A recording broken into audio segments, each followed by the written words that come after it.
Après un samedi placé sous le signe de la balle-pelote, des jeux de cartes et de pétanque, c'est avec des jeux sportifs que démarrait la journée du dimanche. Des épreuves où s'alignaient des enfants issus des quatre coins de Grand-Lay, le Warichet, la Place, la Taille-Antoine et Petit-Lay. Des enfants qui s'étaient inscrits auprès de leurs responsables de quartier. Voilà, et on va vite ramener l'assiette.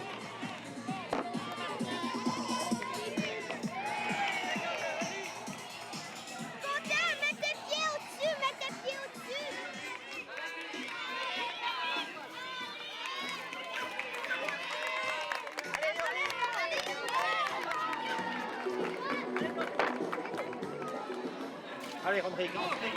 Premier bilan de ces jeux avec Michel Baquet. Le bilan, c'est qu'il a fait très chaud, qu'on avait misé sur un maximum de jeux d'eau et je crois qu'ils étaient les bienvenus parce que vraiment, ça rafraîchit pas mal. Mais enfin non, il y a eu une très bonne ambiance et je crois que ça s'est très très bien déroulé jusqu'à présent. Une très bonne ambiance à la fois de sportivité parce qu'on voit on sent que les équipes veulent gagner bien sûr, mais aussi avant tout s'amuser, quoi. Malheureusement, je trouve quand même que les gens, malgré nos démarches répétitives, on a fait 2 démarches vis-à-vis d'eux, je trouve quand même que c'est un peu dommage, il n'y a pas encore assez de personnes qui répondent présentes à mon avis. Ça pourrait être mieux. En tout cas, ceux qui ont répondu présents n'ont pas boudé leur plaisir. Le programme du week-end permettait à chacun d'y trouver son compte. Dans l'école, une exposition d'artistes et d'artisans.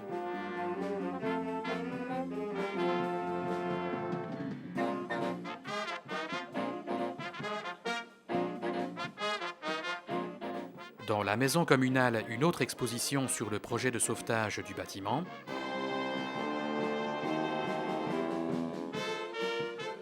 Et dans la cour de l'école, la possibilité de se restaurer ou de se rafraîchir, tout cela sur un air de musique.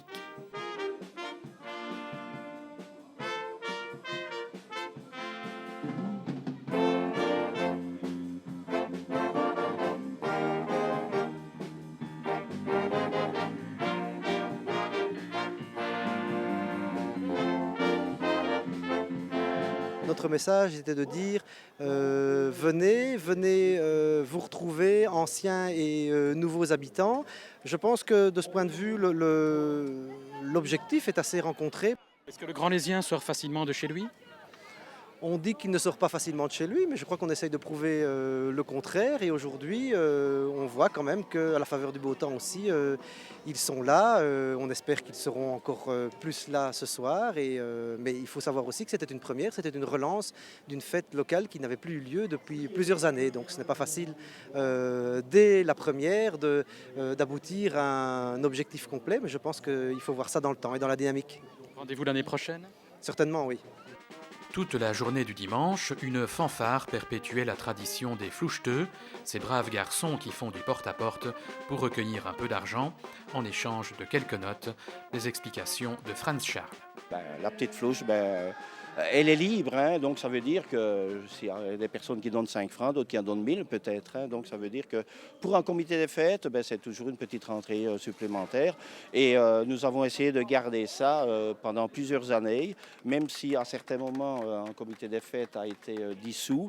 Nous avons repris ça, le football, à notre compte et maintenant, disons qu'il y a un nouveau envol, je vais dire, à Grand-Lay et qu'on reprend ça pour Espace Grand-Lay. Non, elle est bien fraîche, c'est bien, c'est parfait. J'ai eu l'occasion de le faire plusieurs fois. C'est pas triste, je vous le dis franchement, parce qu'il y a plusieurs maisons de Grand-Lay qui attendent avec impatience l'arrivée des musiciens. Et puis on est dehors, on a une petite bière, on a un petit péquet. Et alors, c'est vraiment quelque chose de très folklorique et de très... on entre en communication avec la population locale.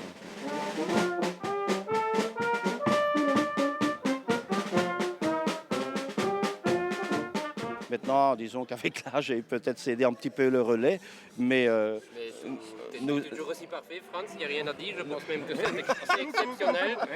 Il faut le dire, d'ailleurs on peut le dire, Franz a fait ici les petits plats dans les grands. Notre périple s'achève ici avec le tir à la corde, un grand moment de tension qui met aux prises les polymusclés de chacun des quartiers. De quoi terminer en beauté les Jeux de Grand-Lay et ce reportage.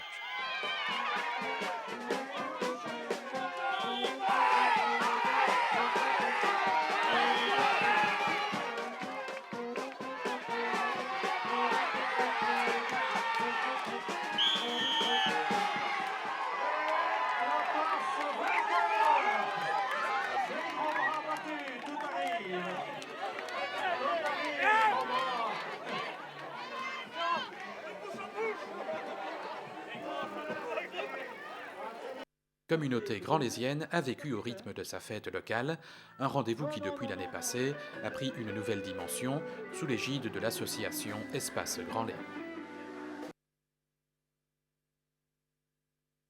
Les jeux interquartiers entre le Warichet, la place Petit-Lay et la Taille-Antoine constituaient tout au long du week-end la partie la plus visible de Grand-Lay en fête. Dimanche matin, ces jeux étaient réservés aux enfants, tandis que dans la cour de l'école, au pied de l'ancienne maison communale, se préparait un concert apéritif. Devant les autorités de la ville, le président d'Espace Grand-Lay, Paul-Éric Mosseret, a rappelé l'un des projets de l'association locale, qui est de transformer l'ancienne maison communale pour la mettre à la disposition de la collectivité. La ville a inscrit au budget de cette année la rénovation de la toiture et l'association prépare de son côté la rénovation d'un premier local avec le soutien de quelques entreprises et de la Fondation Roi-Baudouin. Dimanche, c'était aussi l'occasion pour le public de découvrir les talents d'un musicien installé depuis 7 ou 8 ans dans la localité. Moi, je m'appelle Philippe Maubers, je suis batteur, percussionniste, en tout cas c'est mon métier et ma passion, donc ça tombe bien. Et j'ai la chance d'accompagner tous les chanteurs et chanteuses de notre pays. Donc c'est surtout, je parle en variété, que ça va de Salvatore Adamo, Moran, Axel Red, voilà, les gens que nous connaissons bien, que nous apprécions. Et c'est la première apparition de Philippe Maubers dans un concert au Village. Le batteur était bien entouré.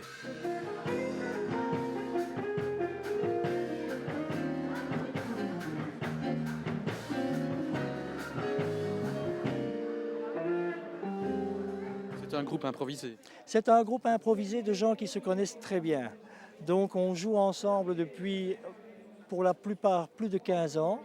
On a eu beaucoup de groupes ensemble dans des tas de circonstances, que ce soit le jazz, la musique latine avec des chanteuses brésiliennes ou justement les gens dont je vous parlais comme Moran et Philippe Lafontaine et d'autres. Donc on a travaillé de longues années ensemble et c'est vrai que pour l'instant, on n'a pas de projet commun à part le bassiste avec qui je travaille pour Moran. Donc je vais en profiter pour donner leur nom. Nous avons au piano-clavier Christophe Vervoort, à la guitare Patrick Deltendre et à la basse Jacques Pili.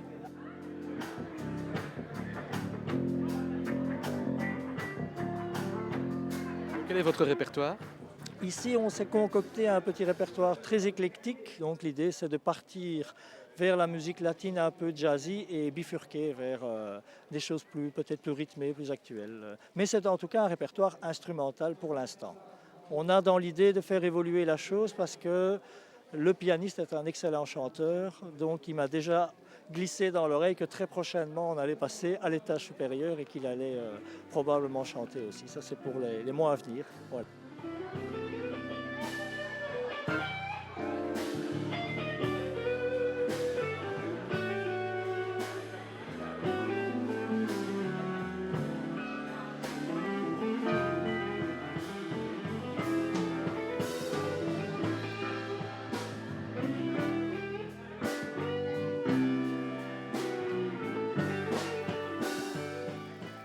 Nouvelle flèche trône sur le toit de l'ancien hôtel de ville de Grand-Lay, une flèche de cuivre avec l'indication des 4 points cardinaux réalisée par une entreprise de la région de Charleroi. C'est donc vendredi matin que cette belle pièce a été baptisée par l'échevin du patrimoine Marc Bovin, entouré de 2 conseillers grand-laysiens, Jacques Rousseau et Philippe Lempereur. Un petit coup de pouce du directeur de l'école communale, M. Lacroix, pour trouver le nord, et la flèche pouvait alors être hissée jusqu'au sommet du toit, une opération qui n'a pas duré très longtemps.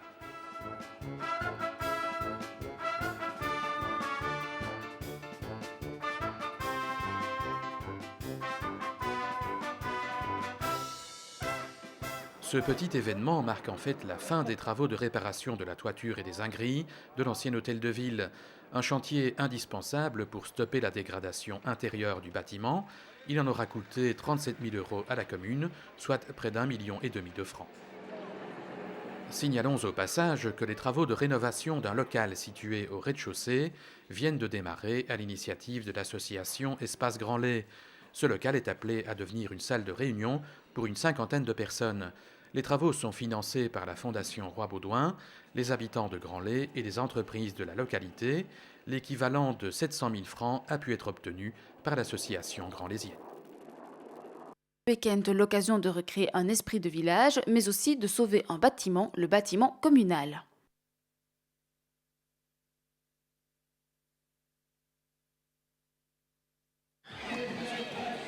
Au menu, lancée d'eau et petites voitures autant tamponneuses, on peut dire que les habitants de Cranlé ont eu de la chance avec le temps qui pourtant était un peu mi-figue, mi-raisin.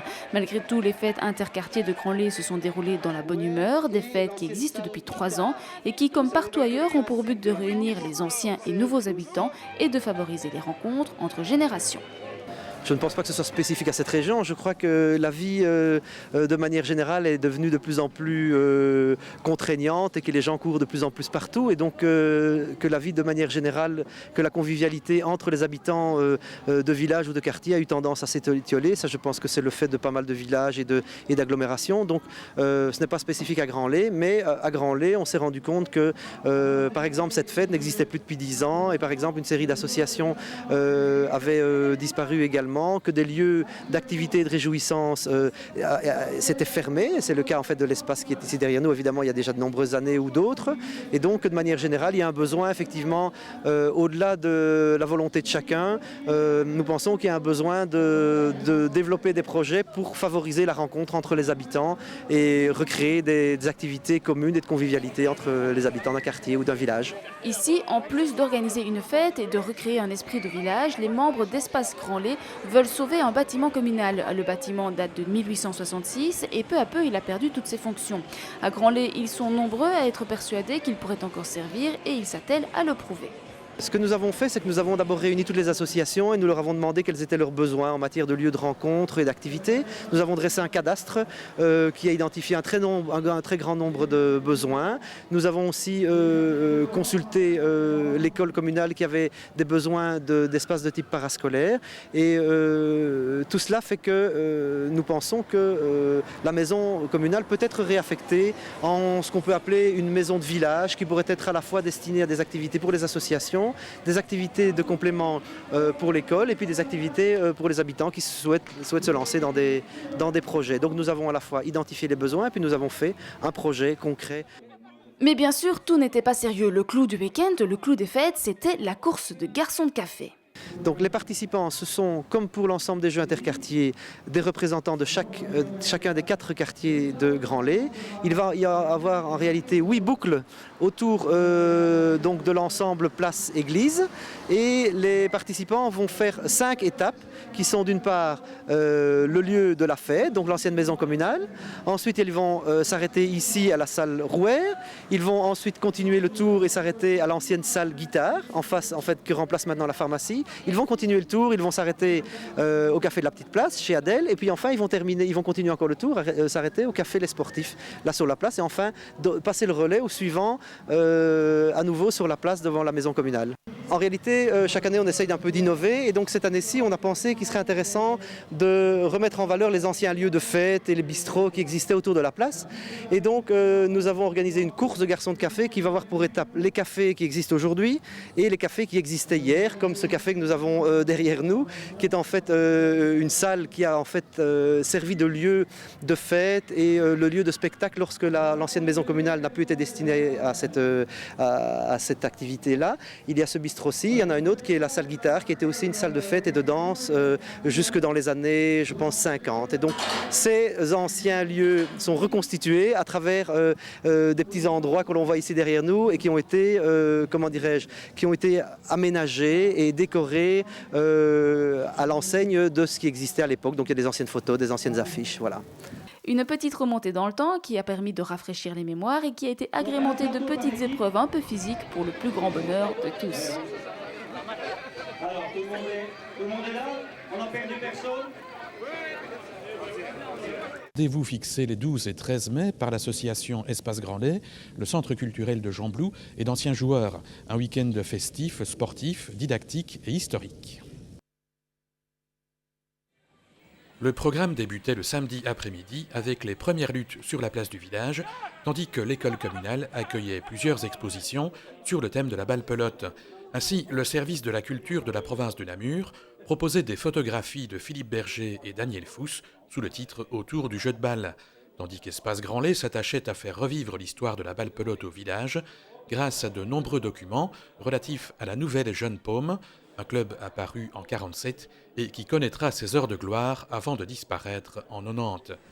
Samedi, des anciens du club se retrouvaient sur la place pour partager leur passion et leurs souvenirs, à l'image de Franz Charles, qui à l'époque était aussi footballeur. J'avais 18 ans, donc c'est au début des années 60. Je crois que j'ai commencé aux environs 62-63 à la balle pelote. Mais à ce moment-là, c'était dans une équipe junior.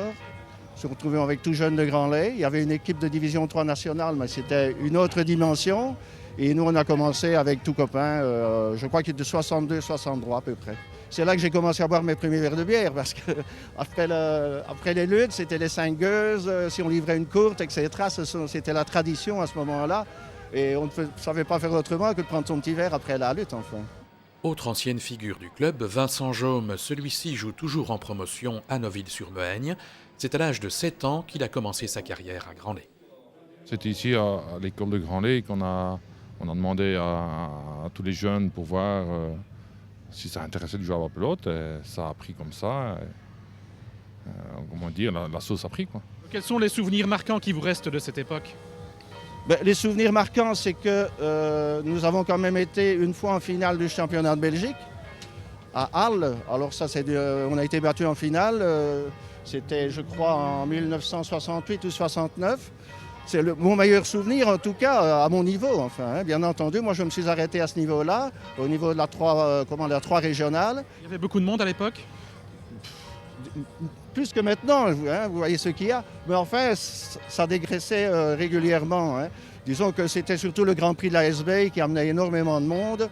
Là, c'était vraiment la grande foule. Mais à part ça, les dernières années, c'était déjà le déclin de la balle pelote. Les jeunes ne sont plus là pour remplacer les anciens. Du fait, il n'y a plus de club, quoi. Qui est malheureux ici à Grand-Lay, parce qu'à Grand-Lay, il y avait un potentiel, je vais dire, pour les jeunes, ainsi de suite. Mais il y a eu des circonstances qui n'ont pas fait que ça a continué. Sinon, il y aurait une équipe formidable à Grand-Lay. Mais bon, c'est ça qui est le plus malheureux pour moi et c'est ça que je regrette le plus et qui me déçoit le plus parce que j'ai toujours aimé jouer ici à Grand-Lay. C'est ça qui m'a le plus déçu vis-à-vis du club de Grand-Lay. En soirée, le vernissage de l'expo a permis à Benoît Goffin de présenter un ouvrage dont il est l'auteur, intitulé « La balle pelote au cœur de notre région ». Ce livre richement documenté examine le sport sous toutes ses coutures et dans toutes ses dimensions.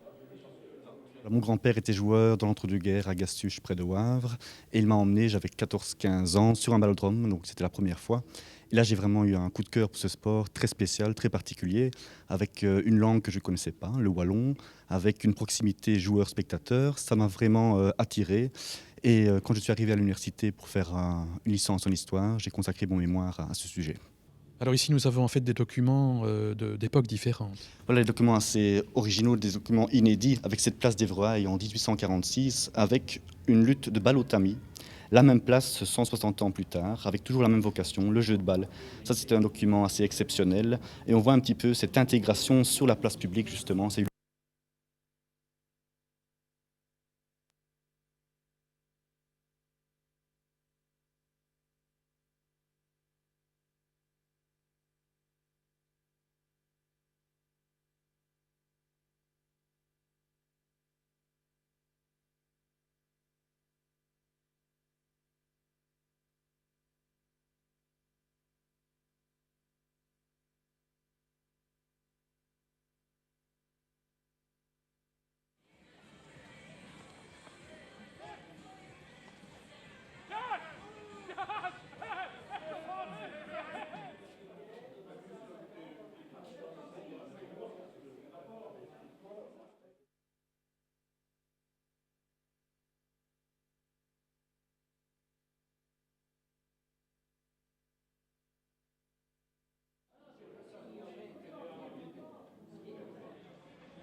que le lien entre générations, entre pédagogie